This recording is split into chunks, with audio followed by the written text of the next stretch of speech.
surrounding you.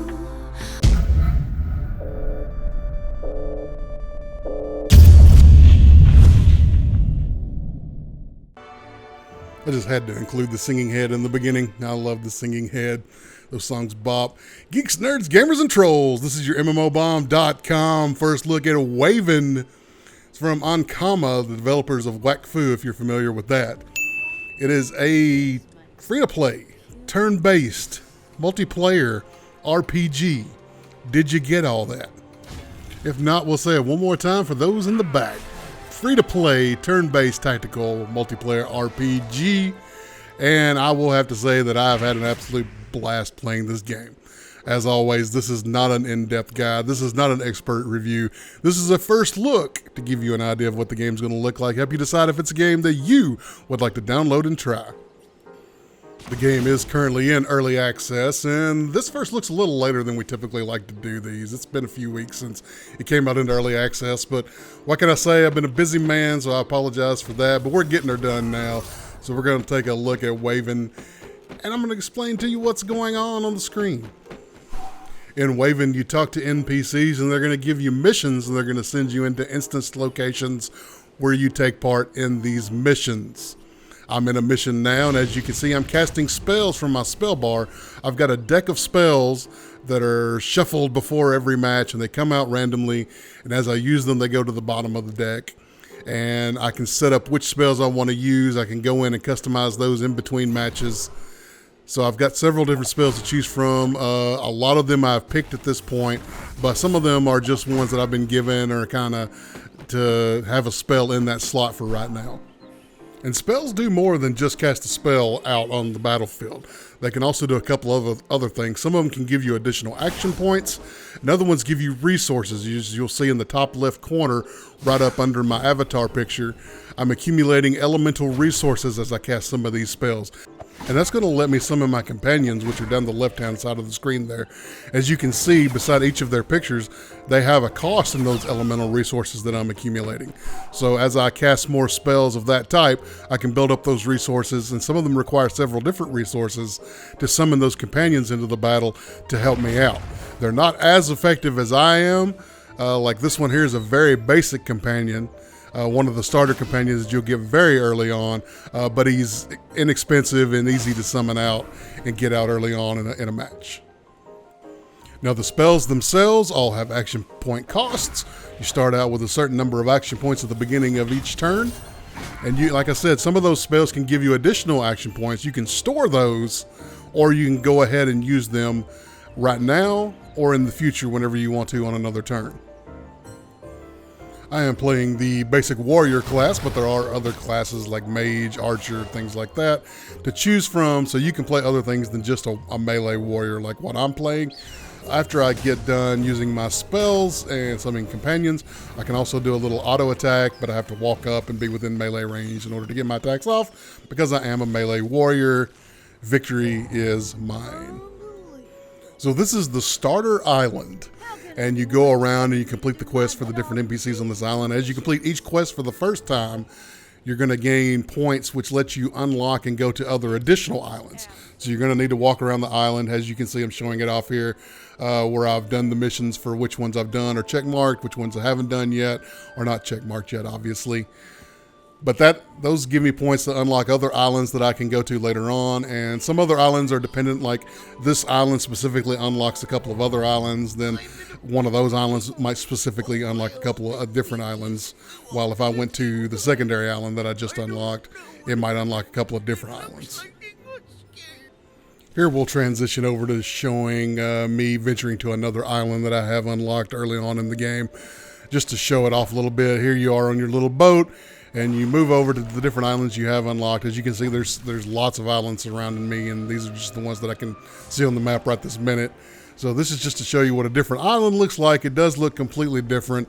Different NPCs, different enemies, different missions. They're all, turn-based RPG missions, but there's different enemies to fight and sort of different strategies you have to undertake. And it gets a little more complicated and a little harder to do as you move on in the game to different areas. Now, one of the features I like, especially here on this starter island, is that when you go into a mission, you can click a little button in the mission icon when it pops up to let you upgrade. You can see it there right above the play button. It matches the mission to your actual level, because especially on the starter island, I out-leveled the missions pretty quickly. So be able to click that button made it not such a face roll and made it more difficult. It gives me more level appropriate rewards as I go on through the missions on this island. Especially if you want to 100% it, it's a lot more fun just to click that, match that mission to my actual level, instead of running like a level 2 mission as a level 5 or 6 character. Not as fun. So let's take a look at the character screen. This is items on the left-hand side that you get, rings that you can equip to give you different bonuses to attack, defense, health, things like that. Then you've got a couple of other items. One of them I don't have. As you can see, this early in the footage, I don't have all the ring slots left. This is the passive skill tree, where you can kind of pick and choose your specialization the way that you want to. Then you can see your character's stats here. And then you can go over to the companions. And like I said, each companion has different elemental costs. Some of them are cheaper and easier to get out, but they're not as effective. And some of the more leveled up ones that cost more resources, they have special benefits when they come out onto the battlefield and things like that. And then here's the skill window. As you can see, I've got all the skills that I have currently in this early of the footage equipped right now, and you can upgrade these skills as you accumulate duplicates of them.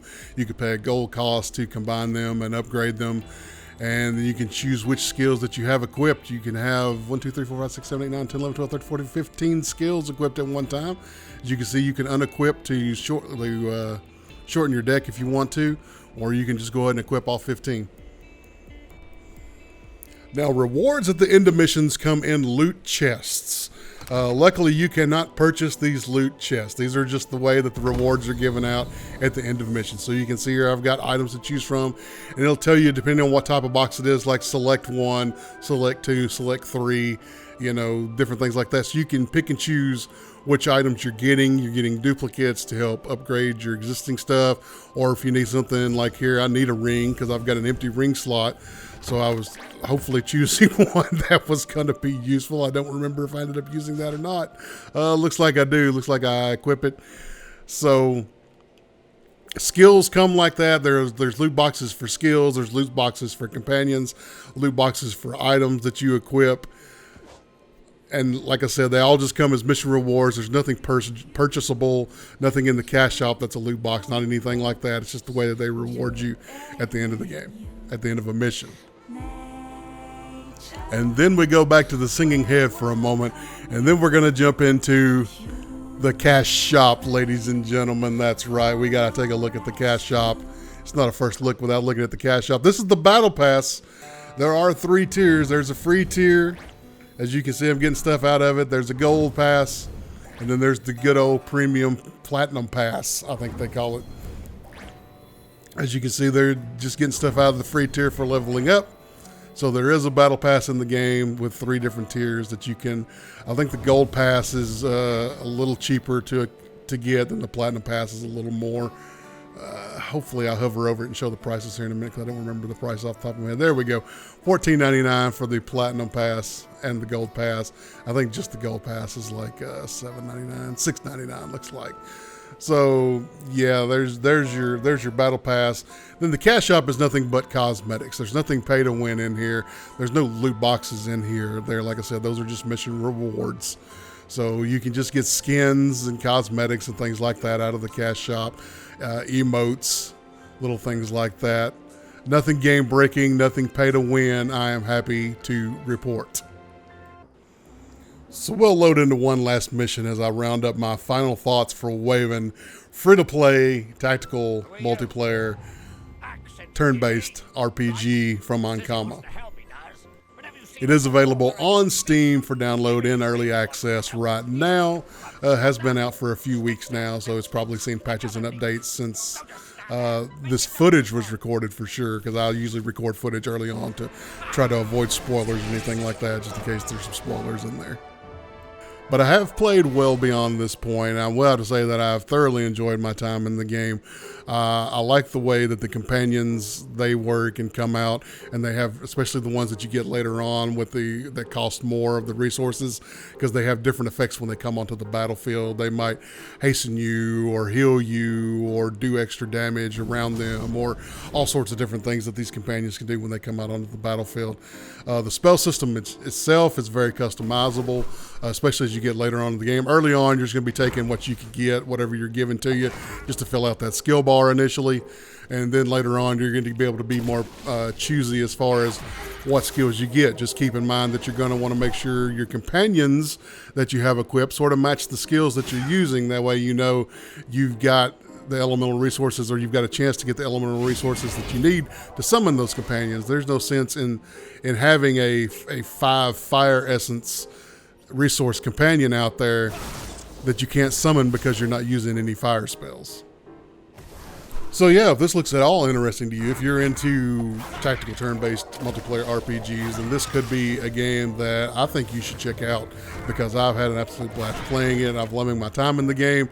It is still installed on my computer even a couple of weeks later. So I've been enjoying my time in it immensely and absolutely love playing the game. It's a nice little time waster for me. It's not like my main game or anything like that. But it is something that I throw up in my downtime. I'm like, hey, let me play some missions. Let me go explore a new island if I can get it unlocked. So it's something that I do enjoy doing in between more hardcore MMO type things. But those are the basics of Waven. I suggest you check it out if it looks interesting at all to you. It is a AAA experience. It is a quality game. It runs absolutely fantastically. No server issues, no major bugs or anything that I've ran into at all. No issues running it on my computer. Love the game. Love that it runs properly as it should from day one. Not everybody can say that. But anyway, I'm going to wrap this first look up. Thank you so much for watching. Don't forget to like this video, subscribe to the channel if you haven't already, and as always, head over to MMOBomb.com to check out all the latest news and information on all the online multiplayer games that you need to know about. I have been the Noob Fridge, Troy Blackburn. You can follow me on Twitter at Noob Fridge. Thank you so much for watching this video, checking this first look out. I hope you check the game out. It's Waven. It's free to play. It's on Steam, early access. Check it out. For now, though, this first look is done. I am out.